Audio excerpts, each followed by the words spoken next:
Hi Karnataka ಜನತೆಗೆ ನಮಸ್ಕಾರ ಸ್ನೇಹಿತರೆ. ನೋಡಿ, ಇವು ನಮ್ಮ ಕಲ್ಕೋಟೆ ಹತ್ರ ಇರುವಂಥ ಸೇತುವೆ ಮಾಡುವುದಕ್ಕೆ ಬಿಡ್ಸು ಬೀಮ್ಗಳು ಇವು. ನೋಡಿ ಸ್ನೇಹಿತರೆ, ಇದು ನಮ್ಮ ಸಿರಾದಿಂದ ಬರ್ತಾ ಪ್ರೆಸಿಡೆನ್ಸಿ ಸ್ಕೂಲ್ ಆದಮೇಲೆ ಕಲ್ಕೋಟೆ ಸಿಗುತ್ತೆ. ಆ ಕಲ್ಕೋಟೆ ಆದಮೇಲೆ ಈ ಸೇತುವೆ ಕಾಮಗಾರಿ ಭಾಳ ದಿವಸದಿಂದ ನೆನಗುದಿಗೆ ಬಿದ್ದಿತ್ತು. ಆದ ಕಾರಣ ಇವಾಗ ಈ ಕಲ್ಕೋಟೆಯ ಸೇತುವೆ ಹತ್ರ ಇರುವಂತಹ ಬ್ರಿಡ್ಜು ಅಂದರೆ ಸೇತುವೆ ಒಂದು ಬೀಮ್ಗಳು ಸುಮಾರು 8 ಬ್ರಿಡ್ಜ್ಗಳು ಈ ಥರನ ರೆಡಿ ಮಾಡಿ ಇಟ್ಟು ಕ್ಯೂರಿಂಗ್ ಮಾಡಿ ಭಾಳ ಕ್ವಾಲಿಟಿಯಿಂದ ಅವನ್ನು ಟ್ರೈನು ನೋಡಿ ಸ್ನೇಹಿತರೆ, ಅತಿ ದೊಡ್ಡ ಟ್ರೈನ್ಗಳಿವು. 2 ಟ್ರೈನು, 1 ಲಾರಿ ಎಲ್ಲನೂ ಸಾಹಸ ಮಾಡಿ ಬಹಳ ಐಡಿಯಾದಿಂದ ನೋಡಿ ಸ್ನೇಹಿತರೆ, ಶಕ್ತಿಯಿಂದ ಆಗಿರುವುದನ್ನು ವ್ಯಕ್ತಿಯಿಂದ ಮಾಡಿ ತೋರಿಸ್ತಾರೆ ಅನ್ನುವುದಕ್ಕೆ ಇದೇ ಕಾರಣ. ನೋಡಿ ಸ್ನೇಹಿತರೆ, ಎಷ್ಟು ಎತ್ತರವಾಗಿದೆ ಈ ಟ್ರೈನು. ಈ ಟ್ರೈನಲ್ಲಿ ಇದು ಹಳೆಯ ಕಲ್ಕೋಟೆಯ ಸೇತುವೆ ಸ್ನೇಹಿತರೆ. ಇದು ಹೊಸದಿದ್ದಂಗೆ ಸುಮಾರು ಅಂತರವನ್ನು ಕಮ್ಮಿ ಮಾಡಿದರು. ಈ ಬೀಮು ಸುಮಾರು ಒಂದು 35 ಅಡಿ 40 ಅಡಿ ಐತೆ. ಇದು ಜಾಸ್ತಿ ದೊಡ್ಡದಲ್ಲಿ ಮಾಡಿರೋದು ನೋಡಿ ಸ್ನೇಹಿತರೆ ಇಲ್ಲಿ. ಯಾಕಂದರೆ ಇವಾಗ ಆಲ್ರೆಡಿ ಪಾಗೋಡ ರೊಳ್ಳೆ ಮಡಕ್ಸಿರಾಯಿಂದ ಬಂದಂಥ ಒಂದು ಆಂಧ್ರದಿಂದ ಬಂದಂಥ ರೋಡು ಈಗ ಕೆಂತರ್ಲಟ್ಟಿ ಹತ್ರ ನಿಂತಿದೆ. ಅಲ್ಲಿ ಕೆಂತರ್ಲಟ್ಟಿಯಿಂದ ಹಿಡಿದು ಮೊದಲೂರು, ದಾಸರಳ್ಳಿ, ಕೊಟ್ಟ ಕೆರೆಯ ಎಡಭಾಗಕ್ಕೆ ಬಂದು ಇಲ್ಲಿ ಕೊಟ್ಟಗೇಟಿಂದ ಲೆಫ್ಟಿಗೆ ಕಟ್ಟಾಗಿ ಬಕಾಸುರ ಡಾಬಾ ಹತ್ರ ತೇಲಿ ಅದು ಸೀದಾ ಈ ಕಲ್ಕೋಟೆ ಸೇತುವೆ ಅಂದರೆ ಟೌನ್ ಸರ್ಕಲ್ಗೆ ಟಚ್ ಕೊಡ್ತಾ ಇದ್ದಾರೆ ಈ ಹೈವೇನ.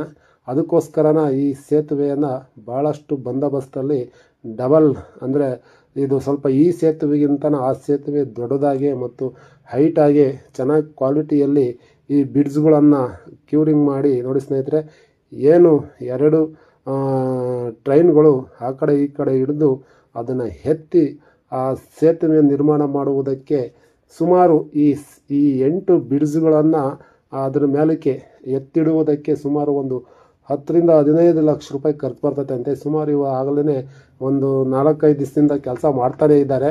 ನೋಡಿ ಸ್ನೇಹಿತರೆ, ಇದೊಂದು ಬ್ರಿಡ್ಜು ಅಂದರೆ ಈ ಬೀಮು ಸುಮಾರು 60 ಟನ್ನು ಅಂದರೆ 60 ಟನ್ನು ತೂಕ ಬರುತ್ತಂತೆ. ಇಂಥವು 8 ಮಾಡಿದ್ದಾರೆ ನೋಡಿ. ಹಿಂದೆ 2 ಚಕ್ರದ್ದು ಅಂದರೆ ವೆಯ್ಟನ್ನು ತಡೆದು ಅದನ್ನು ಬ್ರೇಕಲ್ಲಿ ಇದು ಸ್ವಲ್ಪ ಕಂಟ್ರೋಲ್ ಮಾಡಿಕೊಂಡು ಆ ಟ್ರೈನಲ್ಲಿ ಎತ್ಕೊಂಡು ಆ ಡೌನಿಗೆ ಇಳಿಸ್ಕೊಂಡು ಬಹಳ ಶ್ರಮಪಟ್ಟು ಈ ಕಾಮಗಾರಿಯನ್ನು ಮಾಡ್ತಾರೆ.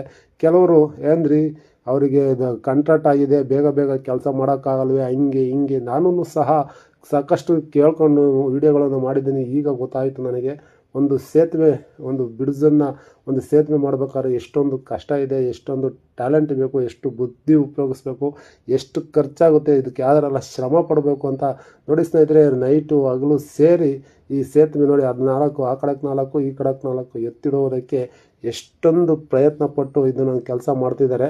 ನಿಜಕ್ಕೂ ನಾನು ರಾಜ್ಯ ಸರ್ಕಾರಕ್ಕೆ, ಇದು ಕೇಂದ್ರ ಸರ್ಕಾರದಿಂದ ದುಡ್ಡು ಆಲ್ರೆಡಿ ಬಿಡುಗಡೆ ಆಗಿದೆ. ರಾಜ್ಯ ಸರ್ಕಾರ, ಸಿದ್ದರಾಮಯ್ಯ ಸರ್ಕಾರ ಬೇಗ ಈ ದುಡ್ಡನ್ನು ಬಿಡುಗಡೆ ಮಾಡಿ ಇದಕ್ಕೆ ಕಂಟ್ರಾಕ್ಟ್ದಾರರು ಎಷ್ಟೊಂದು ಬಂಡವಾಳ ಹಾಕಿದ್ದಾರೆ ಅವರಿಗೆ ಬಿಲ್ ಬರುವಂತೆ ಮಾಡಿದರೆ ಇದನ್ನು ಬೇಗ ಈ ಕಾಮಗಾರಿಯನ್ನು ಪೂರೈಸ್ತಾರೆ. 2011 ಇರೋದು, ಇದು 2025. ದಯವಿಟ್ಟು 2026 ಈ ರೋಡು ಕಂಪ್ಲೀಟ್ ಆಗಲಿ. ನೋಡಿ ಸ್ನೇಹಿತರೆ, ಆಲ್ರೆಡಿ ಈ ಬ್ರಿಡ್ಜ್ಗಳನ್ನು ತೋರಿಸ್ತಾ ಇದ್ದೀನಿ.